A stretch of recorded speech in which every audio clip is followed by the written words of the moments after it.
previous video of this series, we explored many of the most iconic locations of Middle-earth and how they compare across the vanilla games and the Age of the Ring mods' War of the Ring modes. And there are many striking differences across the board. In this last video of this segment on the War of the Ring series, we'll look at many of the lesser-known locations from the books, many of which are only names, but which play a big part in the Age of the Ring's overhaul to the War of the Ring mode, although they don't typically appear in vanillas. But the highlight of this video by far will be to show some of the most important places of the further east and south the mod expanded upon. The developers didn't just stop there, but also included their own stories for these locations to complement their own original faction, Forodwaith, which has all new characters with their own backstories.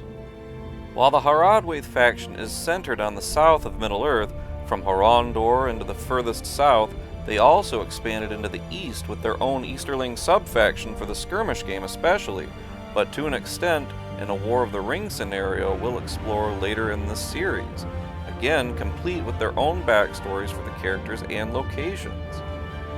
I'll touch on these where I can to give an indication of how they fit into the War of the Ring event as a whole.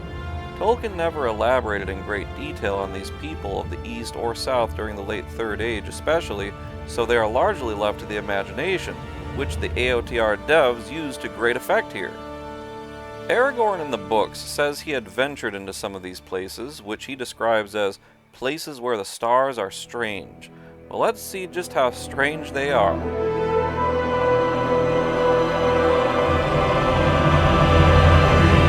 We'll start with the more familiar locations of Middle-earth, such as those of the North. Vanilla ROTWK is obviously known for the Angmar campaign, in which Fornost and Carn Dum play pivotal roles, being taken straight from the history of Middle-earth in the books.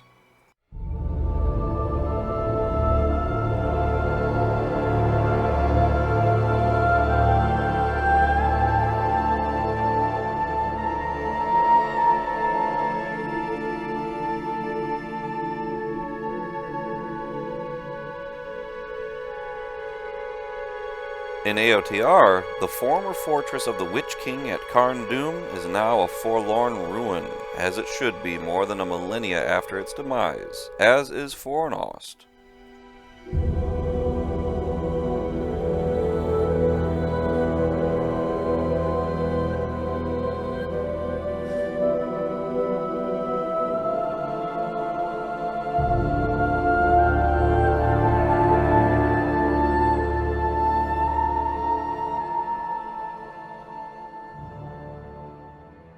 And from the Angmar campaign, great new regions of the north were included in ROTWK, such as the beautiful Fornost, last bastion of Arnor in the Angmar Wars.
Continuing our look into the north, the wastelands of Forahel have received some expansion in AOTR in all its icy beauty. Some of these forlorn lands were included in the vanilla game, but a few new locations were made for AOTR, like this one called Ita-ma.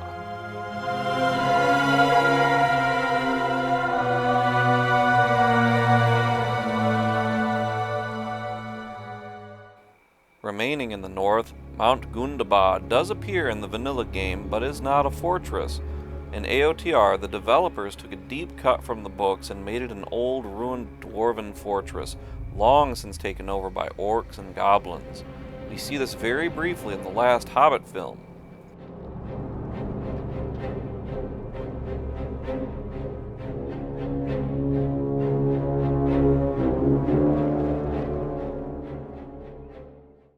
Also of note in the north is the classic Goblin Town from The Hobbit.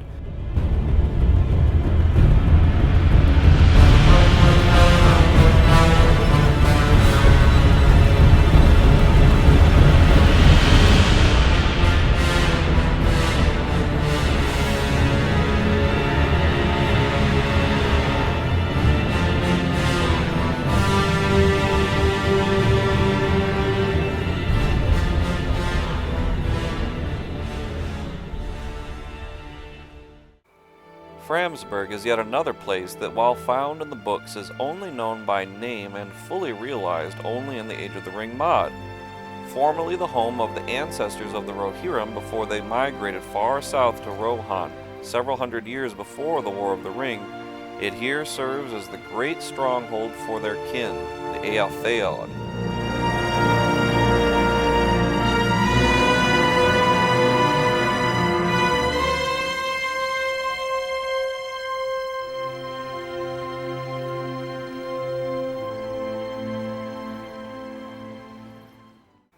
Going towards the south now, we look to the places where Thorin Oakenshield and company delved for meager earnings in the Blue Mountains, after being exiled there from Erebor before journeying on their quest to reclaim it.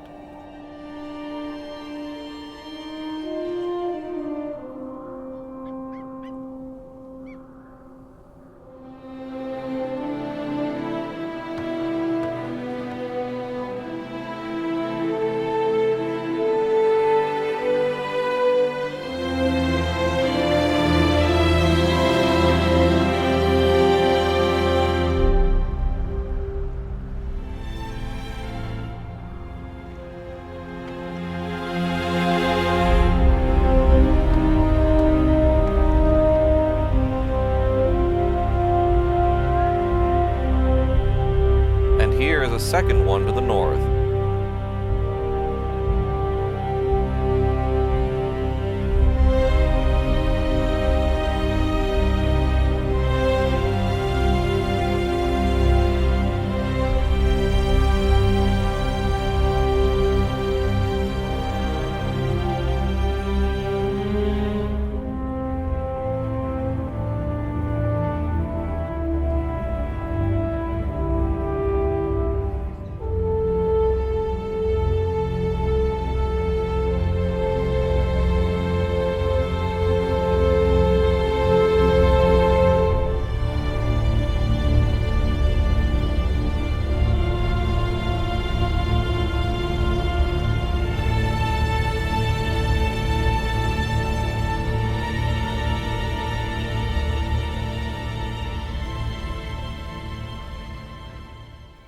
And a deep cut found in some of Professor Tolkien's posthumously published writings is included in AOTR only, the Angle, home of the wandering Dunedain. The Rangers used this small fastness as a place to rest and resupply, being really no more than a small ruin lightly reinforced and protected. And a bit farther to the south, in a desolate region of Middle-earth, the Enedwaith, is the home of the Dunlendings, the archfoes of the Rohirrim. Here we have an all-new place, Wulfborg, capital of the Dunlendings, and the expanded story given them by the developers of the Age of the Ring.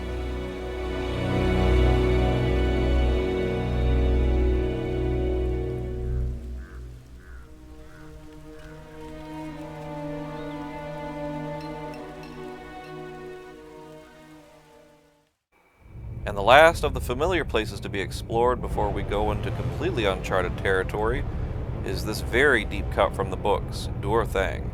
This was one of a couple fortresses placed at the entrance to Mordor, along with one other called Eisenmouth. These two, along with the Black Gate, were made by the Gondorians to guard the entrance into Mordor. When Sauron took over again, though, they were remade to keep anyone from escaping.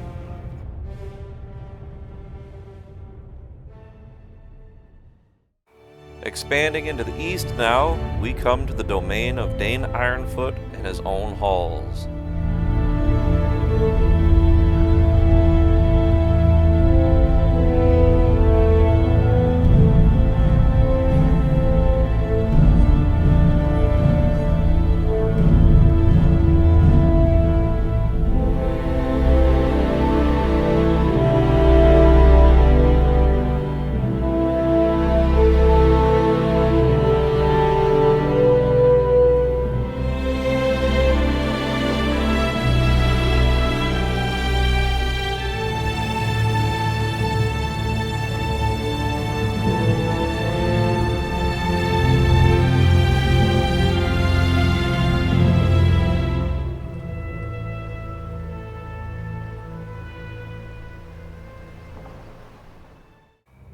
Vast open steppes, land of the roving horse masters of the east, provide a verdant landscape of sweeping plains, grasslands, and hills. Here and there they are dotted with outposts to provide protection along strategic trade routes and for nearby tribes. This is essentially the mysterious region of Rhûn.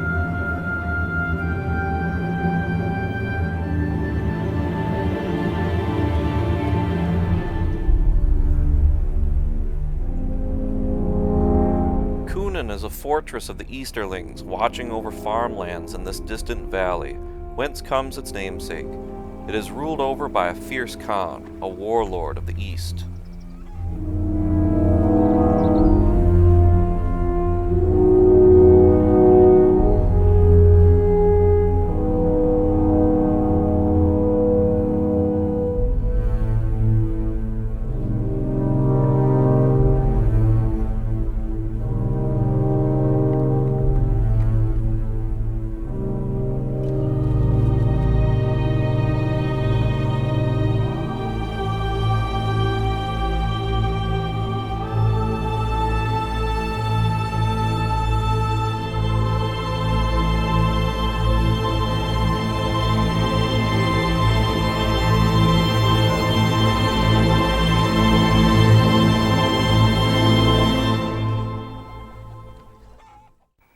Down to the southeast is another region just as mysterious from the further reaches of Middle-earth, that of Khand.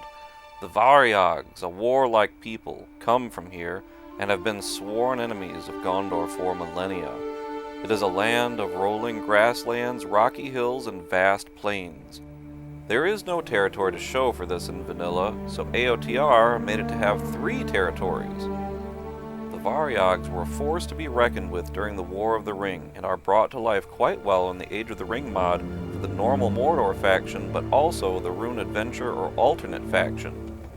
In that, they have their equestrian counterparts, the Varyog Outriders, who scour the plains.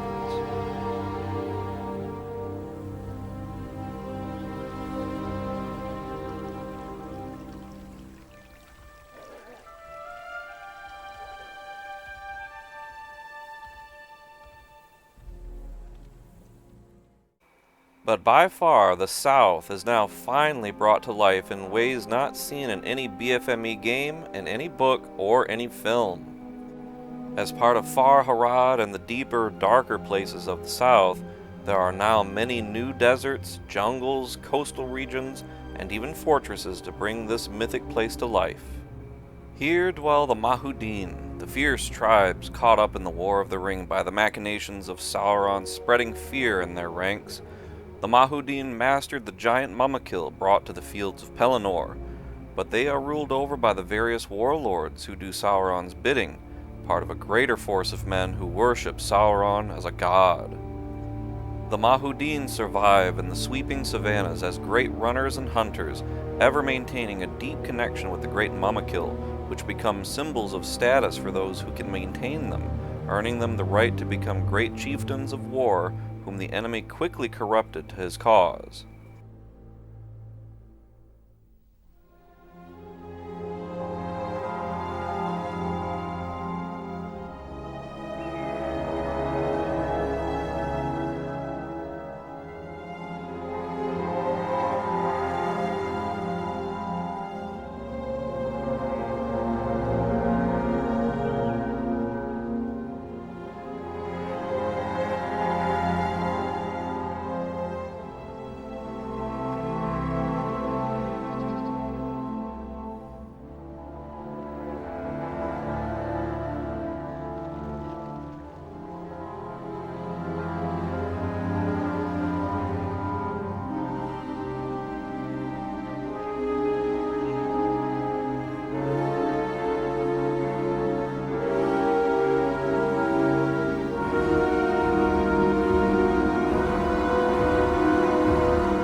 In the untamed wilderness lies a sacred site to the Mahudin, wherein are vast graveyards of the Mumakil, their bleached white bones stretching across a deep canyon.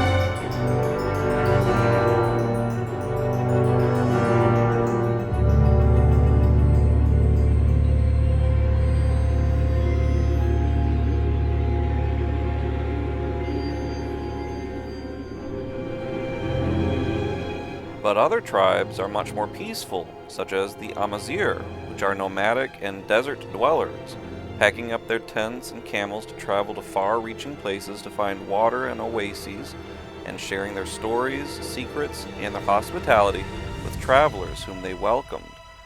One such great oasis was found in Hidar, around which was built a great fortress to protect that water source.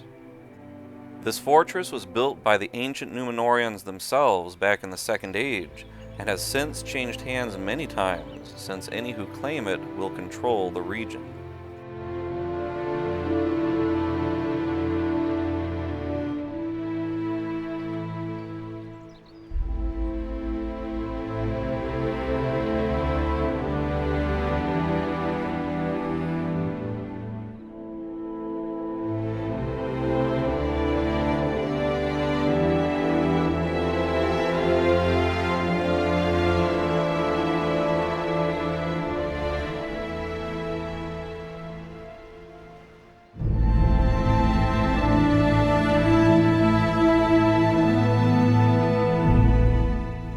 Some of the most fearsome of the men of the south under Sauron's sway are the tribes of the Nafarati, who come from the deep jungles, within which a nameless evil dwells. Many have offered human sacrifices to it for generations. It is in these jungles that the temple of Karna is fiercely guarded by the most prized warriors of the Nafarati, who become the Watchers of Karna. Mysteriously, the evil within is appeased not just by the human sacrifice offered there, but also by a strange horn within. Urodapan, one of the two lords of Umbar and one of the heroes of the Forodwaith faction, performed some dark ritual and now commands their loyalty after having sailed this far south from Umbar to have found and explored the lost city of Karna, which no others had done before, and in turn taking the great horn for himself, resting it upon the prow of his ship, the Black Dread.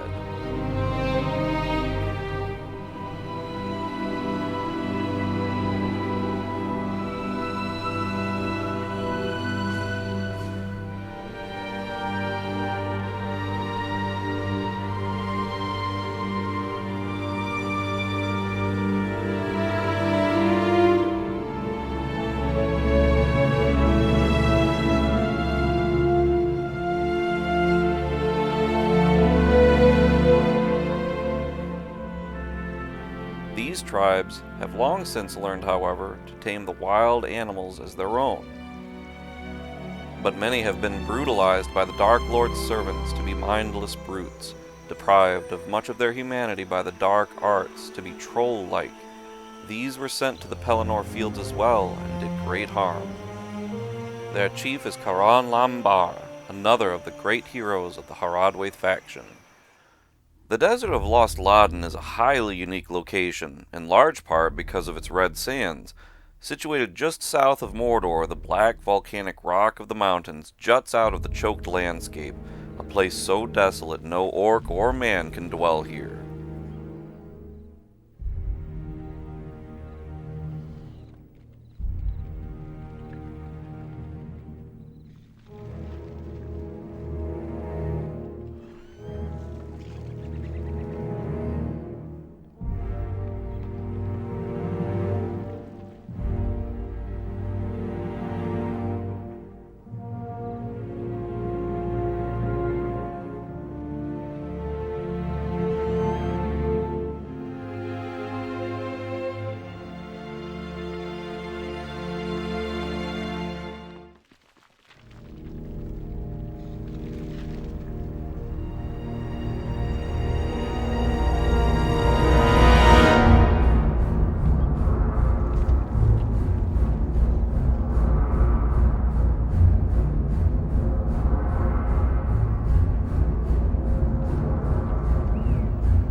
Further out winds the choked desert of Azkahar, within which dwells an ancient evil of another kind, a more familiar kind.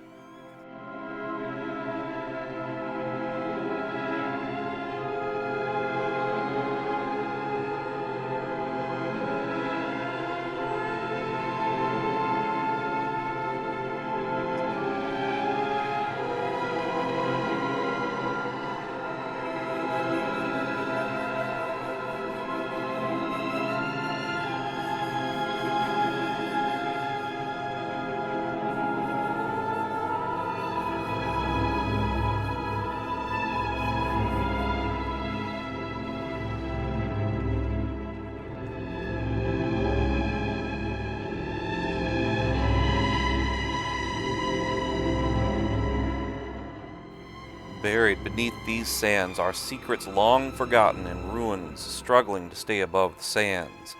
Nowhere are the secrets more loudly whispered than from the tombs of Abrakhan, the burial site of the ancient rulers of this land, before the Dark Lord put one of his own in their place.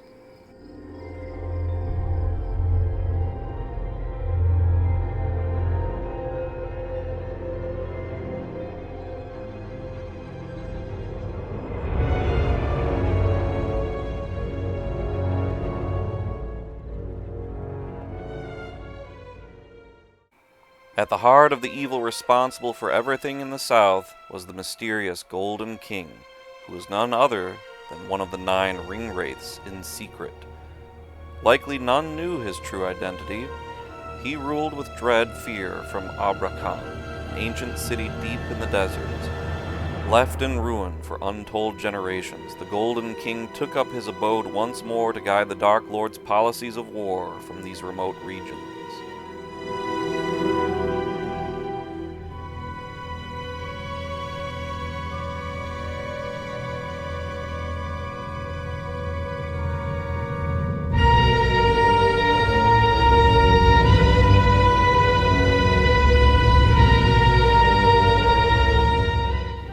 By the way, if you like this kind of deep dive and want more great BFME analysis of its mechanics, check out these series of mine.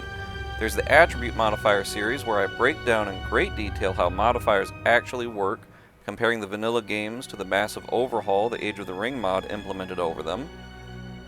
I also break down the fire mechanic, concluding at the end of that series with a great talk on the mechanic from one of the developers of the game from way back when the BFME games were coming out. There's also the Stealth series, where I show how stealth really works, again comparing vanilla to AOTR, and the beginning of the unit analysis series with the Berserkers unit, I also have a growing library of tutorials on how to use the BFME World Builder and how to mod, along with lots of great gameplay videos besides. Well, this concludes the rather long first part of this whole series. Now that we've covered about all the key places in Middle-earth for the vanilla game and AOTR, let's finally dive into how the scenarios play out. There is a good chunk of gameplay value added to AOTR scenarios, and not just the all-new and original ones like The Last Alliance or War of the Dwarves and Orcs, but even completely redone ones such as the Northern Conquest, which lets you officially play a major sub-faction long asked for in the BFME community. As if that weren't enough, they even went through and redid the vanilla BFME 2 Good and Evil campaigns, reworked with all the great AOTR content. So if you have yet to check out the Age of the Ring mod, you don't know what you're missing.